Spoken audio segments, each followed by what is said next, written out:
اعوذ باللہ من الشیطان الرجیم بسم اللہ الرحمن الرحیم قال النبی صلی اللہ علیہ وسلم لا تسبی الحمى خطایا بنی آدم کما یذهب الکیار خبث الحدید رواہ المسلم۔ ناظرین گرامی، آقا کریم علیہ الصلوۃ والسلام کی حدیث مبارکہ جسے امام مسلم نے مسلم شریف میں بیان کیا، شریف کی حدیث نمبر 2575 ہے، اور اس حدیث مبارکہ میں اللہ کے نبی صلی اللہ علیہ وسلم نے بخار کو یعنی بیماری کو برا نہ کہنے سے منع فرمایا، اور رسول اکرم صلی اللہ علیہ وسلم نے فرق بخار کو برا نہ کہو،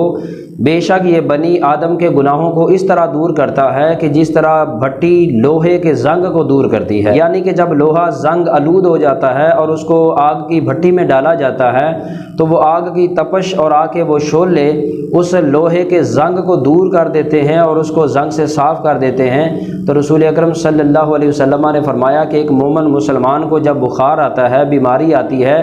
تو وہ بخار اور بیماری بھی اس کے گناہوں کے زنگ کو دور کرتی ہے۔ تو رسول اکرم صلی اللہ علیہ وسلم نے فرمایا کہ بخار کو برا مت کہا کرو۔ حضور نبی اکرم صلی اللہ علیہ وسلم نے فرمایا فَإِنَّهَا تُذْهِبُ خَطَايَا بَنِي آدم كَمَا يُذْهِبُ الْكِيَارُ خَبَثَ الْحَدِيدِ۔ اس حدیث پاک کی شرح کرتے ہوئے امام مسلم رحمۃ اللہ علیہ بیان فرماتے ہیں، آپ نے فرمایا کہ ایک مومن مسلمان کو جب اللہ کی طرف سے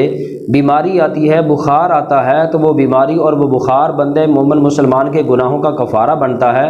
اور ایک مقام پر رسول اکرم صلی اللہ علیہ وسلم نے یہ بھی فرمایا کہ اے مومن مسلمان، تیرا بھی ایک عجب معاملہ ہے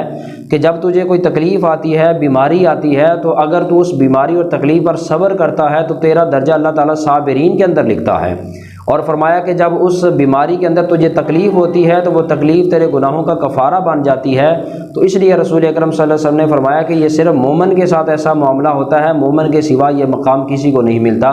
تو لہٰذا آج کی اس حدیث مبارکہ میں ہمیں سبق یہ ملتا ہے کہ جب بھی بندہ مومن کو بخار آ جائے، بیماری آ جائے، تو اس بیماری اور بخار کے عالم کے اندر، اس تکلیف کے عالم کے اندر بندے کو زبان پر حرف شکوہ نہیں لانا چاہیے،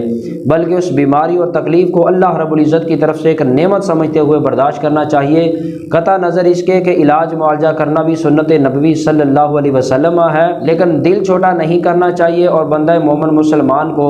رسول اکرم صلی اللہ علیہ وسلم کے اس فرمان مبارک کے مطابق اس بیماری کو بھی نعمت سمجھ کر فیس کرنا چاہیے۔ وجہ ہے کہ رسول اکرم صلی اللہ علیہ وسلم نے فرمایا کہ ایک مومن مسلمان کو تکلیف ہو، حتیٰ کہ